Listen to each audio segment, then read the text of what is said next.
আমি জানতে পারলাম জন্মদাতা পিতা ছাড়া অন্যকে পিতা বলে আব্বু বা বাবা ইত্যাদি রাখলে তার জন্য জান্নাত হারাম। তাছাড়া আমরা শ্বশুর, চাচা, জ্যাঠা এদেরকে আব্বা বলে ডাকি, তার হুকুম কি হবে বিস্তারিত জানালে উপকৃত হব। যে কোরআনে আল্লাহ বলেছেন উদউহুম লিআবাইহিম, তোমরা তোমাদের বাবার পরিচয়ের সাথে সম্বন্ধ করে সন্তানদেরকে ডাকবা। অমুকের ছেলে, যে যার জন্মদাতা বাপ না তাকে তার ছেলে বলবা না। পালক পুত্র বা অন্য কাউকে সন্তান বলে পরিচয় দিবা না, এটা আল্লাহ নিষেধ করেছে। এটা আল্লাহর কাছে অধিকতর ন্যায়সঙ্গত, আকসাত। এখন শ্বশুরকে যে আব্বা বলে এটা জায়েজ আছে কিনা এই প্রশ্ন উত্তর আমরা অনেক জায়গায় দিয়েছি। শ্বশুরকে আব্বা বলা জায়েজ আছে। কেন জায়েজ আছে? কারণ শ্বশুরকে যে আব্বা বলা হয় এটা হলো সম্মান সূচকভাবে, এটা রিয়েল আব্বার নিয়তে আব্বা বলা হয়। আপনাকে একটা ফর্ম দেওয়া হয়েছে, সেখানে আপনার নাম লিখতে হবে, আপনার বাপের নাম লিখতে হবে, আর অনেক কিছু লিখতে হবে। এই বাপের নামের ঘরে কেউ কি শ্বশুরের নাম লেখে? বুঝেন নাই কথা? বাপের নামের ঘরে কেউ কেউ শ্বশুরের নাম লেখে? কার নাম লেখে? ও নিজের জন্মদাতা বাপের নামই লেখে। তার মানে কি, সে রিয়েল বা আসল মূলত বাপ বলতে যেটা বোঝায় জন্মদাতা, সেটা তার বাপকেই শুধু বলতেছে। আর শ্বশুরকে যে আব্বা, শাশুড়িকে যে আম্মা বলতেছে, ওইটা হলো কথার কথা, সম্মানের কথা, বউরে খুশি করার জন্য এক কথা।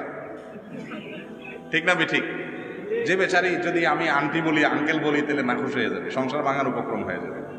এই জন্য আব্বা আম্মা ডাকে। বা তারা শ্রদ্ধার পাত্র, স্ত্রীর কারণে তারাও এক প্রকারের বাবা মা, অর্থাৎ সেটা অরিজিনাল বাবা মা না, সম্মান সূচকভাবে বলা হয়। বিদায় এটা বললে কোনো অসুবিধা নাই।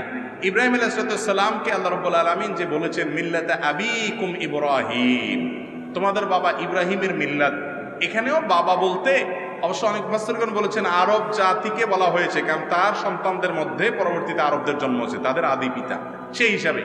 আবার অনেক মুফাসসিরগণ গোটা মুসলিম মিল্লাতকে এখানে শামিল করেছেন। যেটাই হোক না কেন, তিনি আমাদেরকে জন্মদাতা পিতা হিসাবে আল্লাহ তাআলা উল্লেখ করেন নাই, তিনি আদর্শের পিতা বা আদি পিতা, সেই হিসাবে আল্লাহ তাআলা পিতা হিসাবে উল্লেখ করেছেন। এই জন্য আমাদের বাপের ঘরের জায়গায় আমরা ইব্রাহিম আলাইহিস সালামের নাম লিখি না, আমাদের বাপের নাম লিখি। ঠিক না ঠিক? বিধায় এরকম বাপ মা ডাকলে অসুবিধা নাই। যেটা অসুবিধা সেটা হলো বেশিরভাগ ক্ষেত্রে পালক পুত্রের ক্ষেত্রে।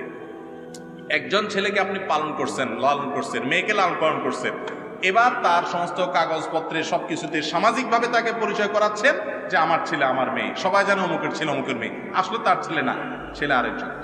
এইটা হলো নাজায়েজ। কথা কি বুঝাতে পারছি? এরপরে প্রশ্ন হলো, আমি একজন মিডিয়া, আমি একটা রিলেশন করতাম, তারপর আপনার ওয়াজ শোনার পর এগুলো বাদ দিয়ে দিয়েছি, কিন্তু ওই মেয়ে আমাকে কিছুতেই ছাড়তে চাচ্ছে না, ফোন দিয়ে সব সময় কান্নাকাটি করে। ভাই শুনেন, মেয়ে ফোন দিয়ে কান্নাকাটি করে এই জন্য যে আপনি ওয়াজ শুনে বাদ দিয়েছেন, বেচারি তো ওয়াজ শুনতে পারেনি। ওয়াজ যদি শুনতো তাহলে হয়তো বা আল্লাহ তাআলা তাকে যদি হেদায়েত দিতেন, তখন উল্টে আপনি কাঁদতেন, আপনাকে সে ছেড়ে চলে যেত। ঠিক না ঠিক?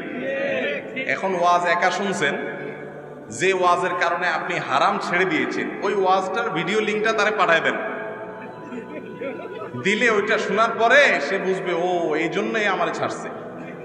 আর যদি আপনি বাটপারি করেন, মূলত একটা ছেড়ে আরেকটা ধরার যে বদমাইশি চরিত্র আছে সেটার দিকে যান, আর আমার ওয়াজের ঢাল হিসাবে ব্যবহার করেন, তাহলে তো সেক্ষেত্রে আপনার ডাবল মায়ের খাওয়ার উপযুক্ত। আল্লাহ তাআলা আমাদেরকে হেদায়েত দান করুন। ভাইরা আমার, এটা ঠিক, অনেক যুবকরা সরে আসতে চায়, কিন্তু তার কম্বল তারে ছাড়ে না। সে কম্বল ছাড়তে চায়, কম্বলে তারে ছাড়ে না। ভাইরে, লা তাআতা লিমাখলুকিন ফি মাসিয়াতিল খালিক, ইন্নামা তাআতা ফিল মারুফ। আল্লাহর নির্দেশের বাইরে পৃথিবীর কারোর কথা আমি শুনবো না, এর নাম ইমানদার, এর নাম মুসলমান। স্যাক্রিফাইস তো এখানে ভাই, ত্যাগ তো এই জায়গাটাতে। আপনি তাকে জানিয়ে দিবেন যে দেখো, কোনো বাটপারি চিটাই না, তোমার ছেড়ে আরেকজন ধরাধরি না, তুমি আমার জিন্দেগি, আমার খোঁজখবর নিয়ে দেখতে পারো, আমি হারাম ছেড়ে হালালের পথে আসছি, আমি লজ্জিত, অনুতপ্ত, আল্লাহর কাছে ক্ষমা প্রার্থী। তোমার হক নষ্ট করে থাকলে তোমার কাছে ক্ষমা প্রার্থী, আল্লাহর কাছে মাপ চাই, আমি এই পথে যাব না। তুমি ভালো মানুষ হলে, তোমাকে বিয়ে করতে হলে অপেক্ষা করো, আল্লাহ তৌফিক দিলে নসিবি থাকলে হবে। আবার অযথা বাবা মার সাথে তেড়ামি করিও না, উপযুক্ত পাত্র পেলে বিয়ে বসে যায়। এটা বলার পরে হয়তো মেয়ে আপনাকে 10টা গালি দিবে, খারাপ বলবে, তুই চিটার, বাটপার, 2 নম্বরই করছিস, অনেক কিছু বলবে, কিন্তু আপনি এগুলোতে বলবেন না। শয়তান তারা দিয়ে অনেক কিছু কান্নাকাটি করাবে।